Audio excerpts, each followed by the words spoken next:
let's go and get started. Let me get the lights and whatnot adjusted. All right.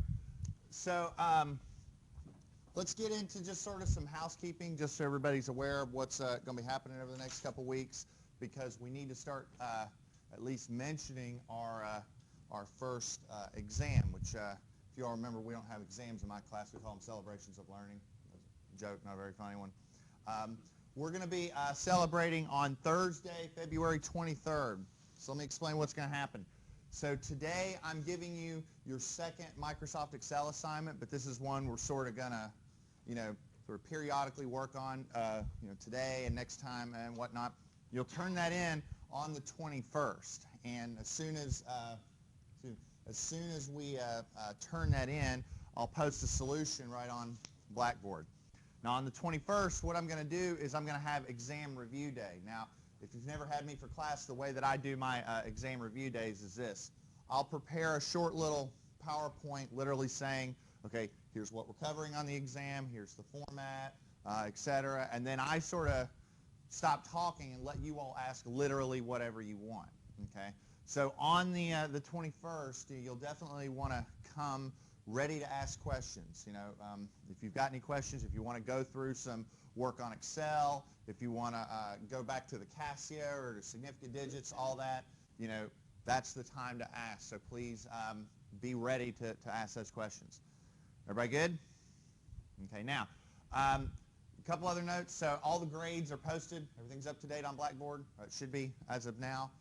In addition, I posted a little thing in the course content section on how to access the network drive, but not just here. You should technically be able to access your network drive on a personal computer, whether or not you're at Marshall or not. It's a little trickier, so I posted some stuff. It is definitely easier to access that network drive while you're in this room right now. Okay? Everybody good? All right. If you've got any questions about that, let me know. Again, I guess I should have put on here that homework 3 is due, but you all are posting that on the network drive probably as we speak, and that's no big deal.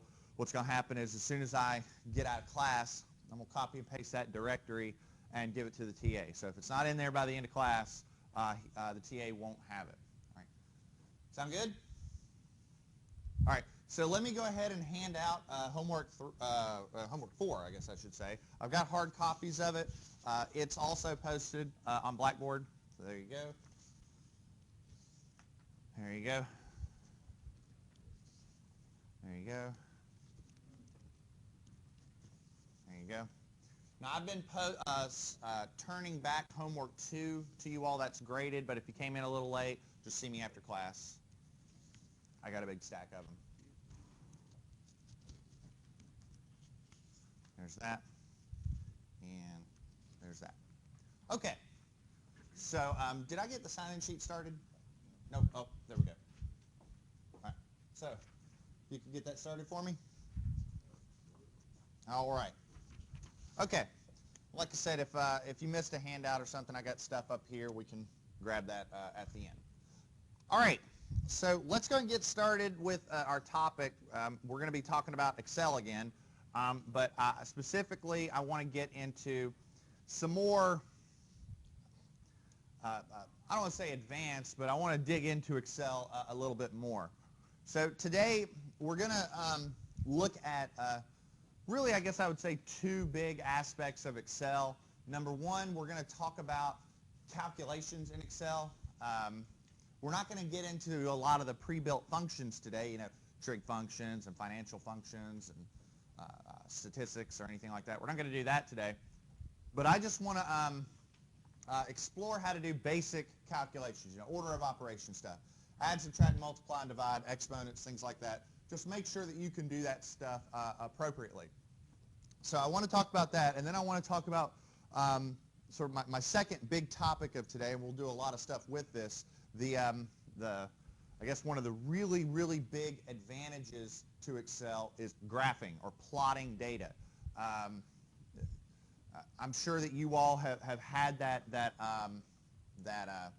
experience where you just got X and Y points, you start drawing it out. Well, Excel will do a lot of that stuff for you, and you can do a lot of analysis of that data, and you can do it really easily. You know, you start hearing me throw terms out like data analysis, and you go, oh God, that just sounds horrible. It's really not, and you can actually get some really good stuff out of it. Okay, so let's sort of get into this. So let's talk about order of operations. So going back to just some basic stuff with Excel, and just to make sure everybody's sort of on the same page, remember that when you start typing stuff in an Excel spreadsheet and you start creating, you know, your slab calculator or your voltage calculator or whatever spreadsheet that you want to create, remember that there are 3 types of quantities that can go in a given cell. We have labels, which is just text, just describing what's going on. We have values, you know, numbers, quantities, and then we have formulas. And remember, Excel goes, okay, it's time to start calculating as soon as you type an equal sign, right? Remember as soon as you hit equals, Excel goes, okay, we're doing some calculations. Now, some of this might be pretty basic, some of it might be new, but you know, when you hit equals, you want Excel to do those calculations, but you also want it to do them correctly. For instance, if we're looking at the formula in the box, you know, what's the answer going to be? You know, what's the order of operations? Is it going to do the addition first? Is it going to do the exponent first? How can we force Excel to write the formula the way that we want it to? So we have to talk about order of operations. Now, the way that Excel does a calculation is it basically just scans the formula from left to right, and it just goes off of basic order of operations. So how many of you remember in, was it algebra or it was pre-calc, or it's probably even earlier than that when you were doing arithmetic and stuff, remember the whole please excuse my dear Aunt Sally or something to that effect? So you do parenthesis calculations first, then you do anything related to an exponent or a radical, because exponents and radicals are the same thing really.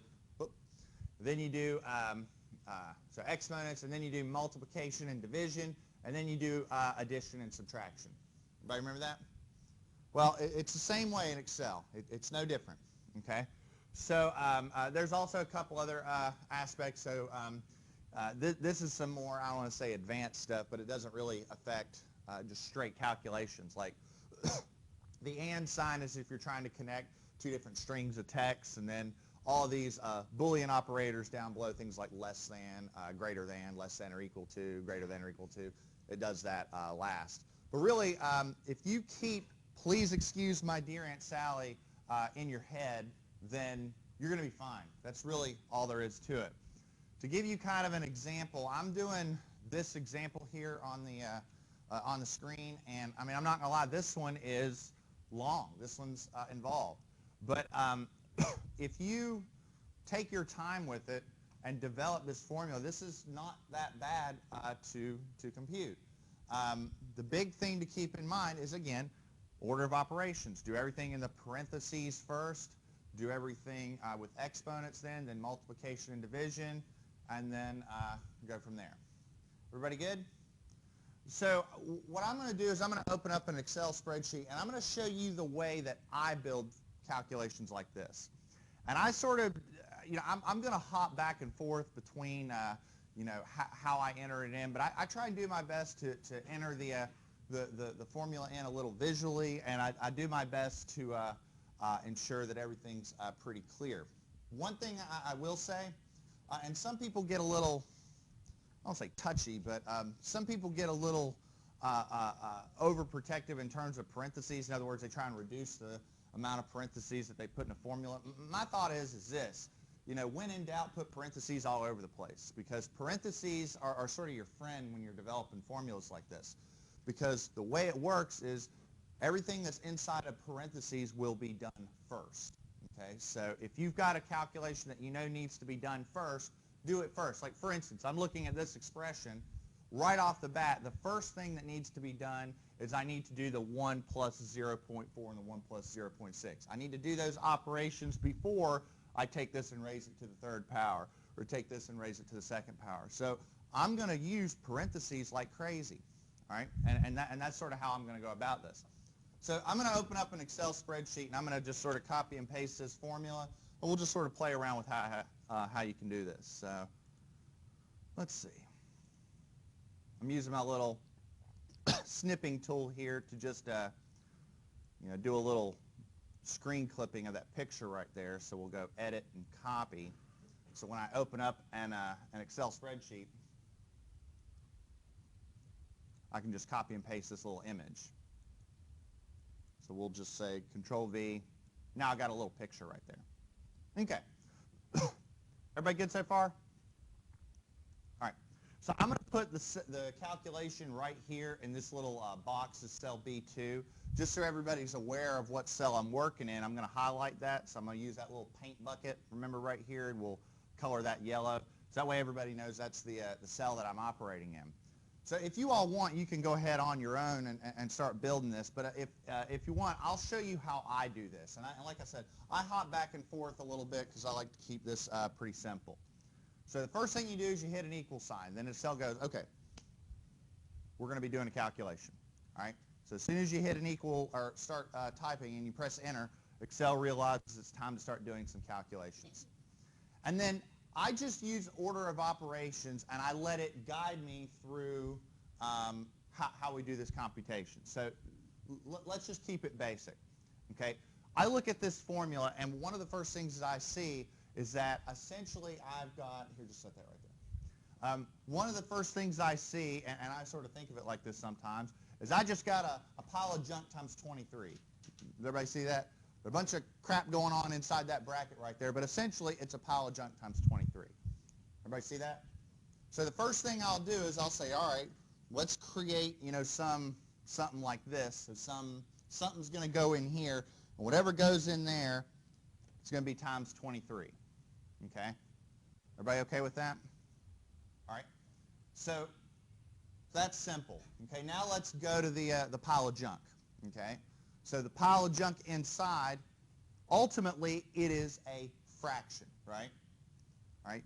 So what I'll do is this. I'll go back to inside my little my little parentheses, and I'll go to the formula bar right here. So I'm inside that. And if I've got a fraction, well, a fraction is a pile of junk divided by another pile of junk, right? That's real technical, right? Technical terms. Pile of junk. It's a joke. No, very funny. All right, so essentially what I've got is, okay, so I've got some term multiplied times 23, and inside that is going to be a fraction. Is everybody okay with that? All right, so here's how I go about this. You can start working on the top, start working on the bottom. It doesn't matter. And again, when in doubt, use parentheses. Make sure that you are indicating you want these specific operations to be done first. So if I work on the top, I'm working inside this, this bracket right here, this second set of parentheses. And what do I have? Well, I have 5 times, and then I have a quantity, 1 plus 0.4, close that up, and then that's all raised to the third power. Okay? Does everybody see that? Everybody okay with that? I don't want to go too fast with this, so if you've got any questions, please, please ask away. As for what's going on the bottom, I'd go in right here, and I'd say, well, I've got a quantity, 1 plus 0.6, close that up, square it, minus 1. Everybody see that? I hit enter, and there we go. So everybody should get an answer for this. It's like 202.28. Everybody get that? Let me pull the formula back up. Let me pull that up. We'll do this. I'll sort of let you all follow along with that. And we'll build it again. I mean, I don't have any problem with that. We'll go through that exercise again. But this is one of those things I really want everybody to be clear about. Like I said, I just sort of work, you can sort of think of it as working either from the inside out or the outside in. But I just sort of look at it, as one big calculation, and I start getting more and more specific. Again, it's a pile of junk times 23. So just say it's some pile of junk times 23, and then start filling that in and just start working from the inside or from outside in. Yes, sir? That's a good question. That is a great question. So the question was, how can you tell that the 2 right here is not with the exponent? Okay? And there's 2 ways to answer that. Number one is that based off order of operations, it's going to do the exponent calculation first, okay? So it's going to do the exponent, and then it's going to do the subtraction. So, please excuse my dear Aunt Sally. So it's going to do the exponent first. But let's say you don't know. Let's say you're confused. We'll do this. Take that quantity. See this. So you want this operation that's highlighted to be done first before the subtraction. That's what you're saying, right? So do this. Do that and that. Put it in parentheses. You know what I mean? When in doubt, do that. Then now what you're saying is it has to do that formula that's contained in those parentheses before it does the subtraction. When in doubt, do that. I can use 8 or 9 different sets of parentheses as long as the formula yields the correct result. Okay? So there's nothing wrong with that at all. And when in doubt, do that. Okay? Everybody okay with that? That's an important concept. The big thing is that Excel will allow you to do the computations the way you want them to do, as long as you're obeying basic order of operations. All right. Does that answer your question? Okay. What about everybody else? Is this good? So right off the bat, you look at problem 1 on the homework. So let me show you something real quick. So if you look at problem 1 on the homework assignment, there's about 10 different just basic calculations, okay? And they get, I'd say they get more complicated as you go down. Again, the idea is to just get practice. If you open up Blackboard, what you're going to see is this. I'll show you how this works. So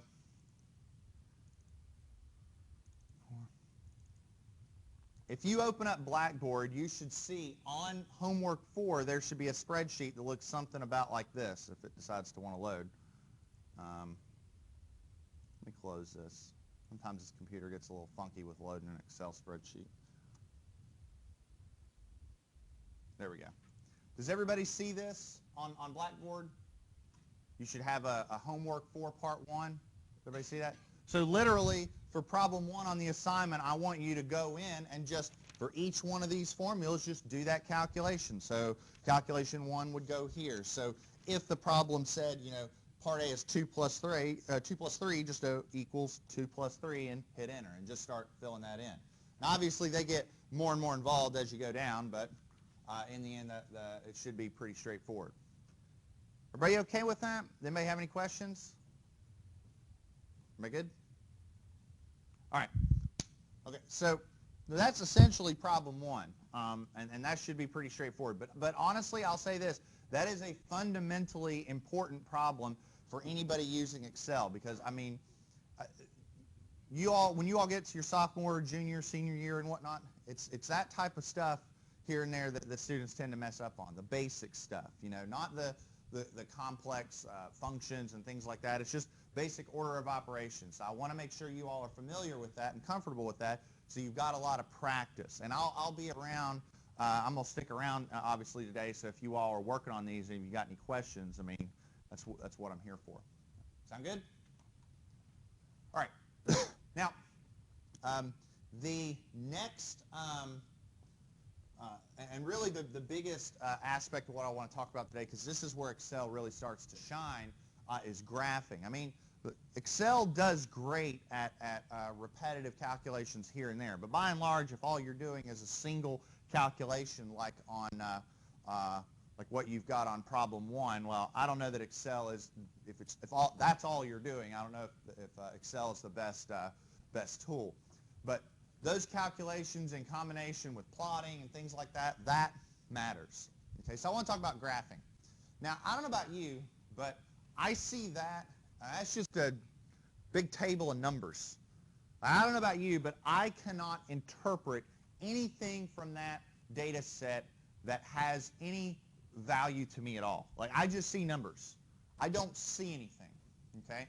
So what I would do is I would take this data and I would plot it. I would actually create a picture of what this looks like.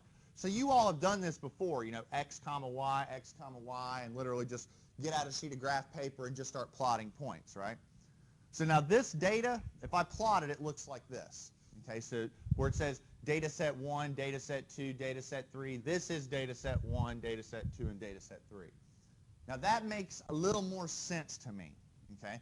Because I can look at this data and now I can kind of understand what's going on. So like data set 1. Data set 1, if I wanted to describe it, I might say, okay, it's kind of linear. You know, it kind of goes up like this, but there's a fair amount of scatter to it. You know, it doesn't correlate as well as like something like data set 2. Now, data set 2, that's very parabolic. You know, if I was trying to write an equation that matched that data pretty closely, I would use a parabola, right?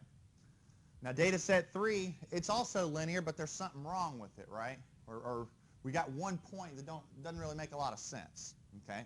We call that an outlier. And that can happen if you're in the lab or you're collecting data. You know, maybe you screwed up and you took a wrong reading, or the gauge slipped or something. That can happen. And you wouldn't really easily see that, I don't think, without some sort of a plot. So being able to plot and define data really matters, okay? So let me go through a few instances of plotting, and then I want us to go through some exercises together, because on homework 4, you have a plotting exercise where I'm giving you some data and you actually have to make some decisions, okay? Now, one thing I will point out about plots, and this is, there's a little bit of science to this, but there's a little bit of common sense and maybe almost even a little bit of art to this, but sometimes, I'll just go ahead and say it, sometimes plots just suck, okay? Now, what I mean by that is I want you to look at these images on the left and right. Now these two images on the left and right are plotting the same data. It's the same data, okay? What this is looking at is fuel economy standards for automobiles set by Congress, and based on the given year, the fuel economy standard increased. So in 1978, the standard set by Congress was that the average automobile manufactured needed to have in miles per gallon of 18 miles per gallon.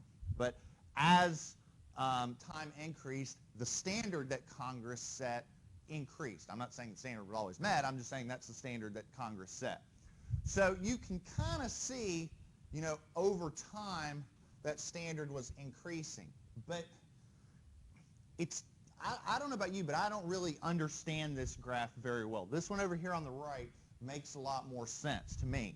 As time increases, the standard went up, you know. Same data, but the plot on the right, I think, is easier to understand, and it's easier to interpolate, easier to understand the trends, and it's also to a better scale. You know, you start looking at the scales, and they don't really make a lot of sense. Like, for instance, this line should represent 18 miles per gallon. It's only 0.6 inches long. This one is supposed to represent 27 and a half, and it's 5.3. The scale doesn't make any sense. So the scale doesn't make any sense. It's difficult to interpret. It's difficult to interpolate. It's a bad graph. The one on the right is much better.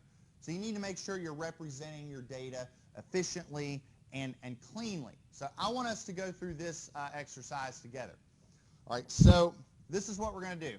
I'm going to do a plot similar to what we did with the Casio. Remember how we used that table function in the Casio to take a given equation and come up with a table of data and ultimately plot it?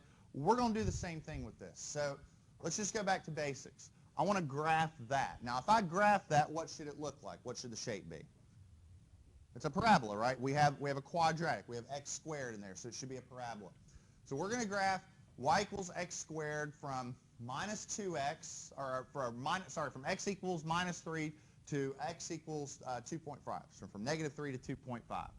So let's sort of play around with how we're going to do this. All right. So I want everybody to go through this exercise with me together. So I'm going to open up a blank Excel sheet. Let's sort of go to work. All right. So I'm going to pick a region right here, and I'm going to say, all right, this is my column of x values, and this is my column of y values. Okay? Now, I'm going from x equals minus 3 to x equals positive 2.5. Am I right? So the way I'm going to achieve that is this. I'm going to go minus 3, minus 2.5, minus 2, and I'm going to keep going in that pattern until I get to 2.5. Now, I'm lazy, so what I'll do is this. I'll highlight these two right here. Remember that little fill handle? Remember how the cursor turns into that solid black plus symbol? I can hover over and just start dragging. And remember, look at your little tooltip. It'll pop up. It'll tell you what those values are going to be. So keep going down till about right there. Everybody with me so far? Okay. Now watch this. Now, what I'm going to do is I'm going to, for this cell right here, I'm going to compute the value using -3. Now, what's the equation? It's y equals what? X squared minus 2x plus 4. So watch what I'm going to do. I'm going to go equals, and I'm going to use my arrow key, equals that squared. Now, just to be clear, to do the squared or an exponent, you need the caret symbol, which is above the number 6, so shift 6. So that squared minus 2x, you said, plus 4, minus 2 times that plus 4. All right? Everybody with me on this? Now, when you hit enter, you should get a value of 19. All right? Everybody good? Now I'm going to show you a little shortcut. Watch this. I think you're going to like this. I'm going to zoom out a little bit. Now, before I show you the shortcut, should I lock any of these cells? Should I put any $signs in? No, because if I take this cell and move it here, I want it to reference the -2.5, not the 3, right? So everything's just going to drag on. Now watch this. I think this is pretty slick. Now, I could drag.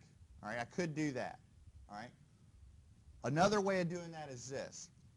Get the black plus sign and just double click. And it will automatically drag down. Okay? Does everybody see that? You can just double click and Excel automatically figures out what's going on.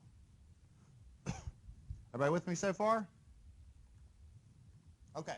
Now, here's what I want you to do. All right? We're going to create a chart that plots this data. Now, before I do that, I want everybody to do this. I want you to take your cursor or your cell, and I want you to pick somewhere out here.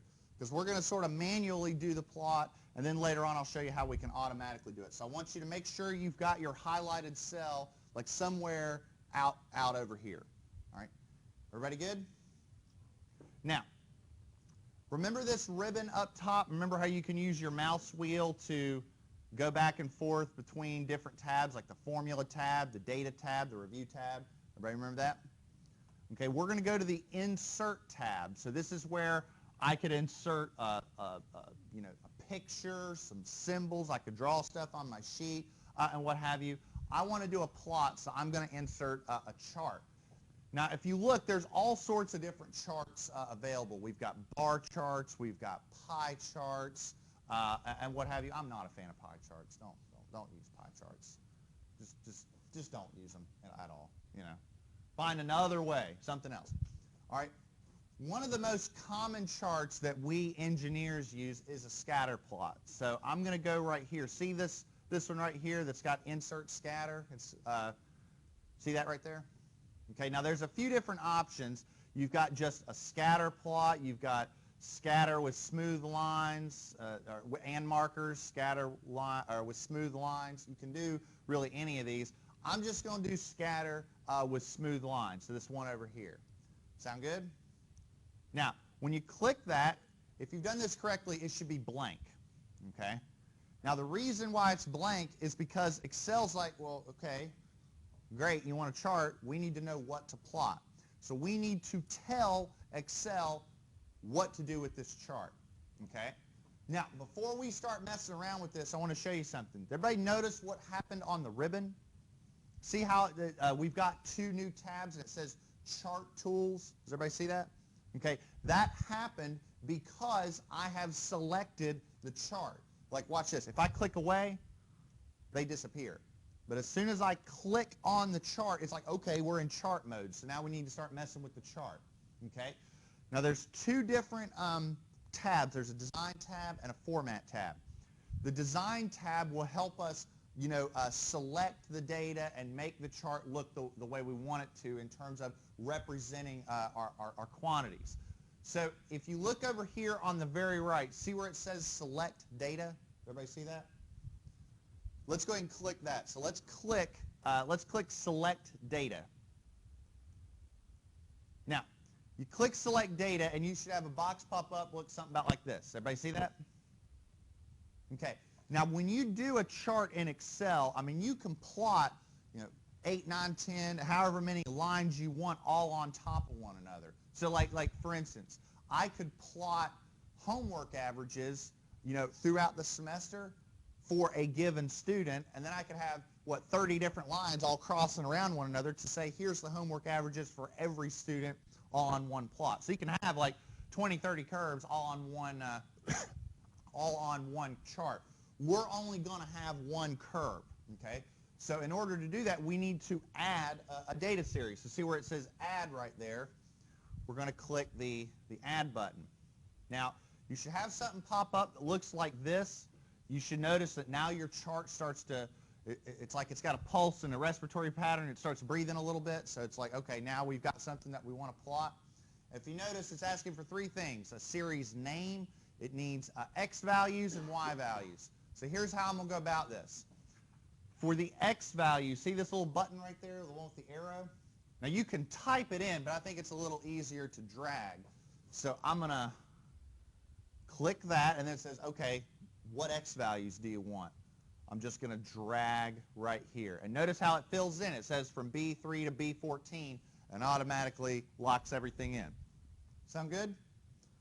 So you can click the little button and do the same thing for the Y quantities. Bam. And let me drag that over and bam. And you should notice, if you look at your chart, there's your parabola. Okay? Everybody good? Anybody got any questions on this? Okay. All right. So once you're done, once you've got that data popped in, make sure you hit OK. Don't hit cancel, because then all you just did will be erased. So hit OK, and then hit OK one more time, and there you go. So there's your chart. Okay. Everybody see that? Okay. Now, so what should happen is, if you did all that correctly, and I've got everything here in the PowerPoint as well, so you go to Scatter and Smooth Lines, you select data, you use your little buttons here to drag down and add a data series, and you should have that. Okay? Now, let's be clear. This plot accurately conveys the data that we're looking at. Now, here's the problem I have with it. It doesn't look good. Okay? It doesn't look good, and it's not formatted well. Take a look at this here on the screen, all right? Here's what the chart looks like now, am I right?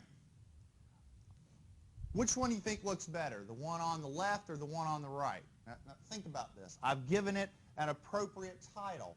I've labeled my X and Y axes. I've actually darkened them so you know where the X-axis is, where the Y-axis is. I can change the scale and change the precision on each axis. I can, create a more cleanly understandable equation. Like, for instance, if I just, took this and gave it to somebody, they wouldn't know what that is. It's a chart title, and it's just got a line. What is that? This, now they know this is a graph of some example parabola. This is the X-axis, this is the Y-axis. All the scales are indicated accordingly. Make sense? So that degree of precision matters. Now, specifically what I did was this. I moved the axis values to the left. I changed the title. I added some axis titles. I did a little bit over here, and I darkened the lines. I'm going to show you how I did all that. Okay? So, and we'll play around with this, have a little bit of fun, see what we can come up with. All right. Now, let me zoom in a little bit so you all can see that. Can everybody kind of read what's going on? Everybody see that? All right. Now, first thing that you should notice when you see the chart is this little plus sign. Do you see that little plus sign? Okay, now when you click that plus sign allows you to very easily turn on and off certain chart elements. So if I wanted, I could turn off the chart title and wouldn't have a title at all. Okay, I'm going to leave that on, though. Okay, I could turn off the axes altogether. Just erase them. Doesn't matter. Well, I'm not going to do that because I'd like them there. Notice right here, when you check that, bam, now your axis titles show up. Okay, everybody see that? So I can go in, now that I've got those selected, I can go in and I can say, all right, just sort of highlight all that, or double click or triple click and just say X axis. Go in and say Y axis. Okay? Make sense? Everybody okay with that? All right. I can go in on my chart title and do the same thing, and I like to just double or triple click, so I just get my cursor in there and 1, 2, 3, and triple click. Now I've highlighted everything. And I might say graph of example parabola. Oh, parabola. And just click away. So now it's starting to become a little bit clear, right? Everybody see that? Now let's have some fun with some formatting, okay? So when you click the chart right here, when you click the chart, remember how you got the Design tab? You also got the Format tab, okay? You can have a lot of fun with this Format tab. You can really play around with it a little bit. I would argue that one of the most important aspects of this Formula tab, or this Format tab right here, is this. See where it says current selection? Does everybody see that right there? And it says the current selection is the chart area. You can go up and down and you can select different elements right here. So for instance, I can select the plot area, and you notice it's sort of highlighted the plot area. So if I wanted, I could take the plot area, that area inside the plot, and I could go to the shape fill and I could say, you know what, I want that to be orange. Boom, it's orange. Or I could take the chart area, I could say, you know what, I want that to be green. Or whatever. Okay? Let's have a little more fun with it, all right? So let's select, I don't know, let's select the axis. Let's go to the horizontal axis. So select that, and there we go. So I've got the horizontal axis selected. So does everybody see that? Okay, so I can go to the horizontal axis, and I can say, well, it's a line, so let's not fill it, but maybe change the outline. See where it says shape outline? I'm going to take that, and I'm going to make it purple. Bam, it's purple. I can also take that purple outline, I can go to shape outline and go to weight. I can make it a really thick purple line. See what I mean? Now, I don't think I would do that for the purposes of this example, but I'm just illustrating all the different things you can do. All right, everybody okay with that? Very good? All right. Now, bring that down a little bit. I'll go down and click my vertical axis. We'll make that black. So we'll say, all right, bam. No, that shape outline is black. Everybody okay to that so far? All right. Now,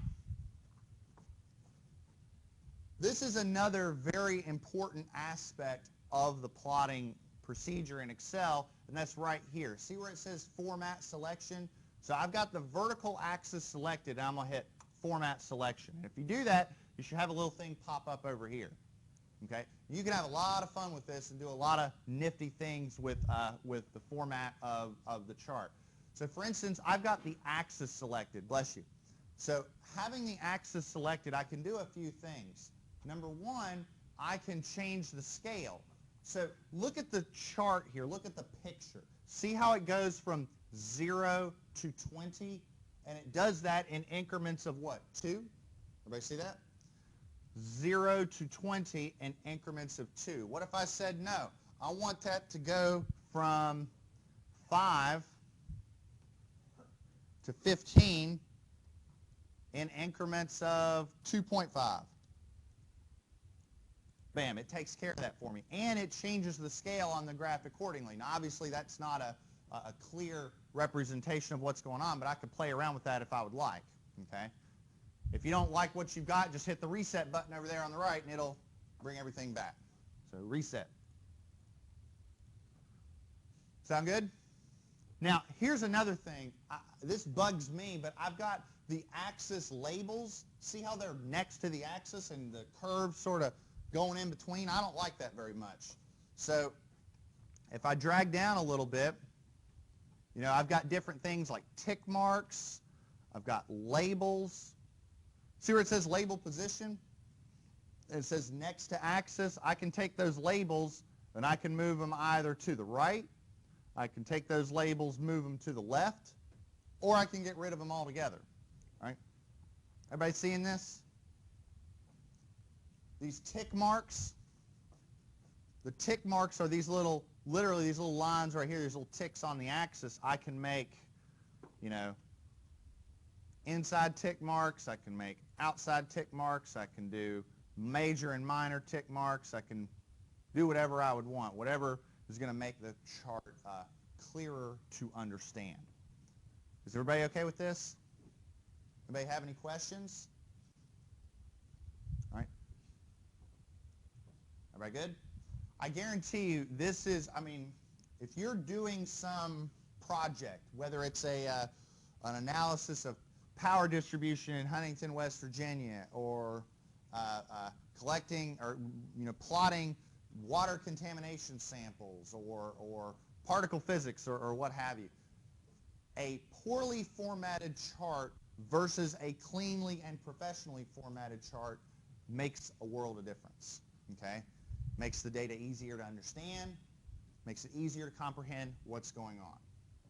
Everybody okay with this? Everybody comfortable with doing this type of stuff on your own? This is important because you are going to do a little bit of this on the homework. Okay. Any questions? All right. I do have one thing I did want to show you. Sorry. I do have one other thing I want to show you. If you recall, let me close this and let me zoom out a little bit. If you recall, let me sort of move that over there. If you recall, remember how I told you all to have the cursor like somewhere like all the way out here? If you highlight the data, if you just highlight it and you go to Insert, Scatter, and then do the smooth line, it automatically does one. So you didn't even have to select the data. The only reason why I wanted you to go through this is I wanted you to be able to have the control to say, this is the x-axis, this is the y-axis. And when you start doing, you know, fluids labs or thermo labs or you know, electricity, optics, whatever, and you've got data all over the place, you really need the ability to say, no, that's the stuff I want on the y-axis. That's the stuff I want on the x-axis. So I wanted you to have the ability to do both. Everybody good? All right. So last thing I want to talk to you about is curve fitting, okay? Now, curve fitting is by and large one of the most important things I think we do in science, engineering in general. So let me explain what curve fitting is, okay? When you all progress throughout your engineering curriculum here, as is the case everywhere, you do your best to derive equations to match real-world phenomenon. So, you know, you might do something simple like you're in physics and you've got projectile motion, right? So you got some element, it's got some mass, you know, I'm holding it about here and I take it and I chuck it like that. Okay, so I chucked it at some angle with some velocity and then there's some speed due to gravity, and I can derive how far it should have gone this way and how high it should have gone and how long it should have taken to go along that trajectory. I can derive all that. But let's also be clear that when you do that derivation, there are some assumptions. You know, you're assuming no air resistance. You're assuming no variability in my throwing speed. You're assuming that I'm accurate in my direction and whatnot, which that may not be the case. And more often than not, you start to find that happens in nature in general. You know, you do some math, you derive an equation, and it works, but sometimes you need to make an adjustment. And that's where curve fitting comes into play. So you go out, you collect real-world data about a particular phenomenon. So here's an example. We're looking at a very common problem in civil engineering, which is an open channel flow problem. So I've got here an image of an open channel. And an open channel can be a water conduit, it could be a ditch, it could be a river, it could be a creek, anything like that. Any open conduit that is transmitting water from one place to another. And in general, the deeper that water, the greater the rate of flow, the greater the amount of like gallons per minute or something like that. The deeper the water, the greater the flow rate. But that can be affected by a lot of different things. It can be affected by the shape of the channel. So for instance, is your river flat on the bottom? Is it curved on the bottom? Is it triangular? It can also be affected by the friction. I mean, look at this. This channel looks like it's made out of concrete. Well, I guarantee you the flow characteristics of that channel are going to be different than if it was like a ditch on the side of the road and it was made of grass. You know, water's going to flow differently along different materials. This is just an example of a problem in engineering where a lot of things can matter. What about channel obstructions? What if there's a big rock in the middle of the channel? That's going to disturb the flow, right? So we need to understand that. So let's say I went out to an open channel flow and I went and I measured flow rates at various heights along the water, and I got the following data. So at, you know, zero height, there's zero flow. But in general, as the height increases, the amount of flow. I've got flow in cubic feet per second. Another really easy concept might be something like gallons per minute. How many gallons are flowing in a given period of time or something like that. So in general, the flow increases as a function of the depth. But what I want to know is I want to see if there's a way I can fit a curve to this data. So I was a little nice to you. If you go onto Blackboard, you should see that this spreadsheet is popped up. It should be loaded. Am I right? This data. It should say something like flow rate example. Does everybody see that on Blackboard? Let's see. Oop.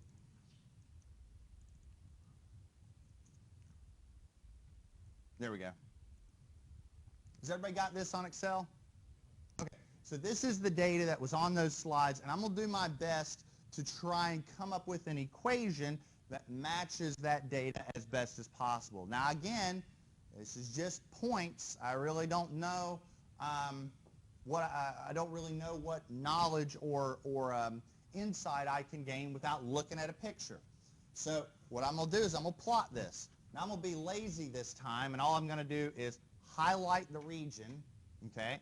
Oh, let me highlight the region, and then go to Insert, Scatter. This little X and Y scatter, but I'm just going to do the points. I just want to look at the points. I just want to look at the cloud of data as is. All right? Everybody okay with this? Is it not? Was it not there? Was it under lecture notes? If you look at lecture notes 10, there should be an Excel file.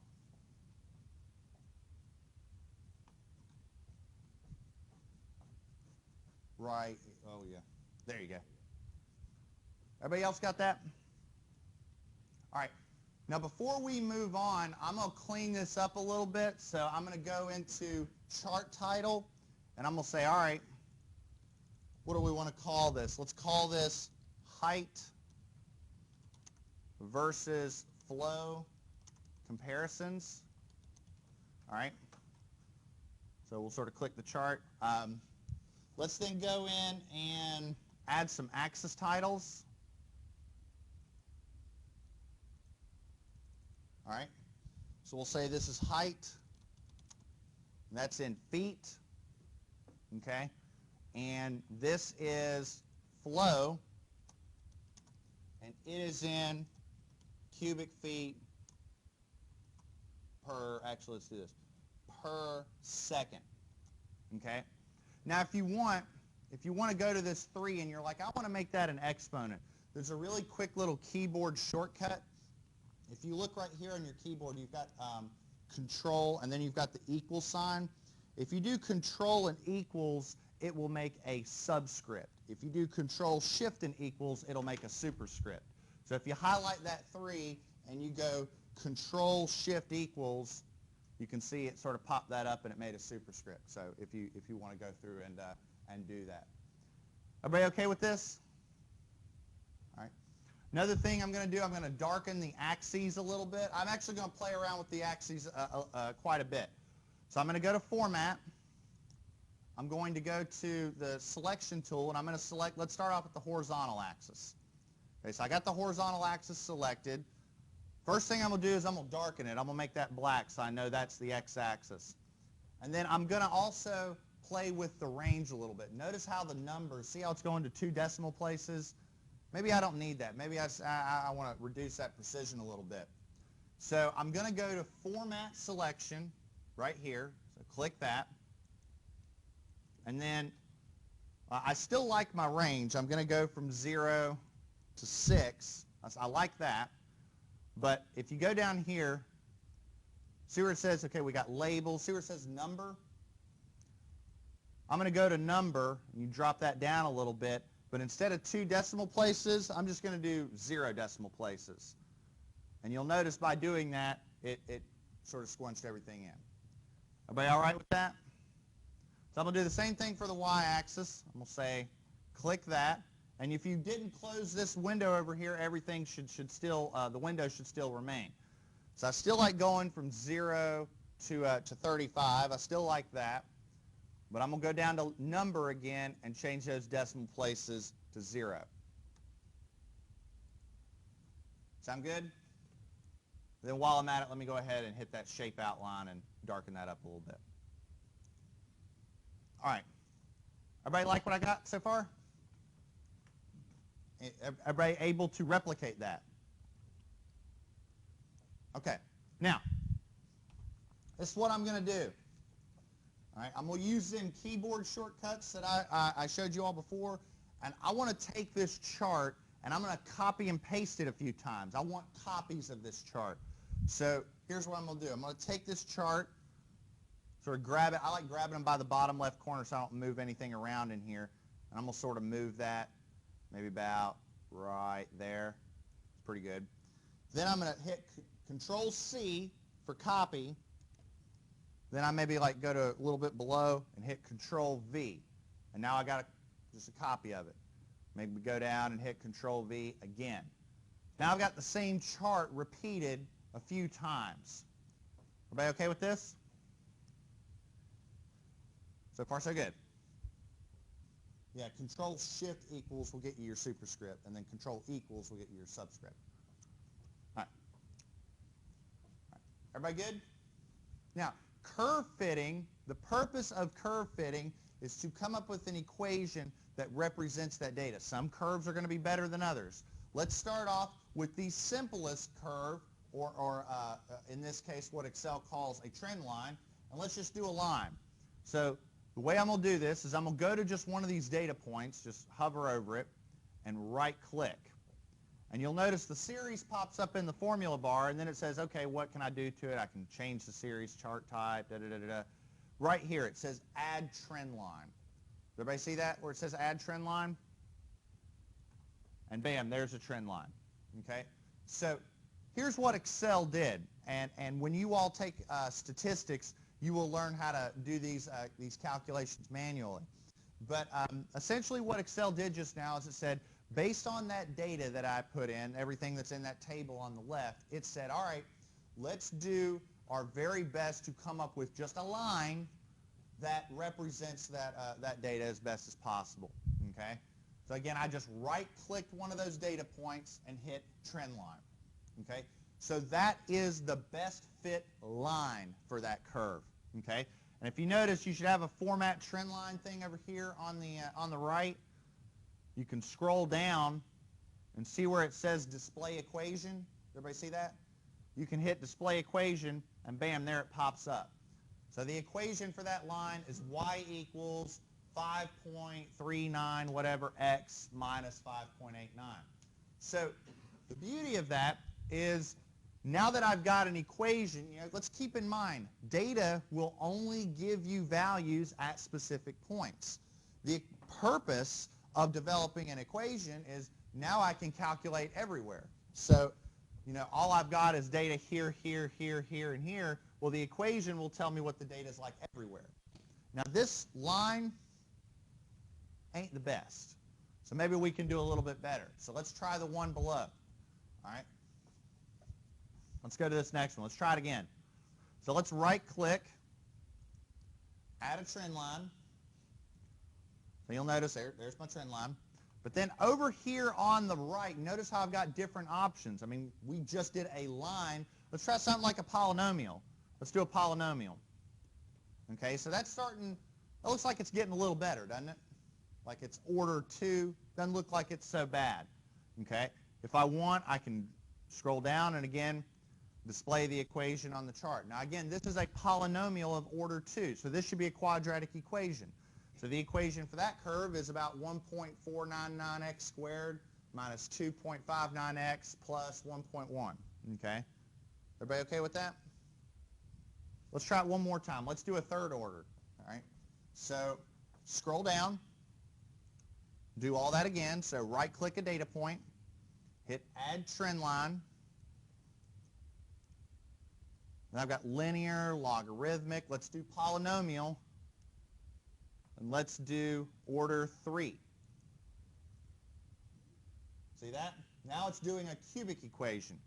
And then I can go down and I can display the equation. So this equation's a little bit more complicated, but again, the data is more complicated. Let me ask you this. Based on the data points that we have, if you wanted to predict values, in between, like if I wanted, I've got the flow at these heights. What if I wanted to find the flow at 4.5 feet? Which equation would you use? The line, the second order polynomial, or the third order polynomial? I'd use the third order. I don't know about you, but it looks like it is fitting the data better than any of the others, right? Okay, so I've got here on the slideshow. I go through and these are the same step by step. So if you missed anything, it's all here on the PDF. But right-click on one of the data points and select Add Trend Line. I added a linear trend line, but I also went with a second order and a third order. So if you can look, you can even see, just look at the trend line from here to here. The one on the right just predicts that data better. Okay? Everybody okay with this? Now, let me ask you just a general question. Let's say you weren't happy with any of these results. What do you think is a really easy way to increase the accuracy of the model? More data, exactly, more data. Go out and collect more points, okay? More data, as long as you understand where that data is coming from and all the constraints, more data will lead to a better model, okay? Always. All right? Sound good? Again, the big thing, though, is, and I'm not going to start going nuts into research aspects. The big thing is just making sure you understand the constraints, where that data came from. If you understand that, you got all that down, then more data is always going to yield better results. All right, but that is a big if sometimes, but I'll sort of leave it at that. Everybody good? Okay, so let me show you what's going on real quick on the homework so that everybody's aware. So homework number 4. All right, so you've got problem 1 where I'm just giving you a bunch of computations and you've got to just chug them out on that Excel sheet that I provided. This right here. Now problem number 2, that one's a little more involved. So what I've done on problem number 2 is I've provided you temperature data along a heat exchanger. So based on the distance from the source of heat, we've got different losses in temperature. So we lost 1.8 degrees 1 inch away, and then 3.4, so you can see the trend. So what I want you to do for problem 2 is this. So on problem 2, that's the homework 2 solution. On problem number 2, what I want you to do is I want you to plot that data, change up the format a little bit, and then I want you to try 3 different models. I want you to try a linear model, a polynomial model of a second order, and I want you to try a logarithmic model. Based on these 3 models, I want you to answer the following 3 questions. I want you to tell me, of those 3 models, which one's best. I want whichever one that you select is best, I want you to use that equation, and I want you to predict the heat loss at 3.75 inches, and then I want you to look at the data and see, well, is there any one of those points that can be eliminated as an outlier? Does that make sense? Okay with that? Now, So that's problem 1 and problem 2. Problem 3 is related to the next in-class exercise, which won't be till next week. So right now you should be able to knock out problem 1 and problem 2. Problem 3 will take us a little bit longer. Okay? Sound good? All right. And what I'm going to do is I'm going to sort of shut up and give you all some time to work on problems 1 and 2. I'm going to hang around for a little bit, so if you all have any questions, I can sort of help you all out if possible.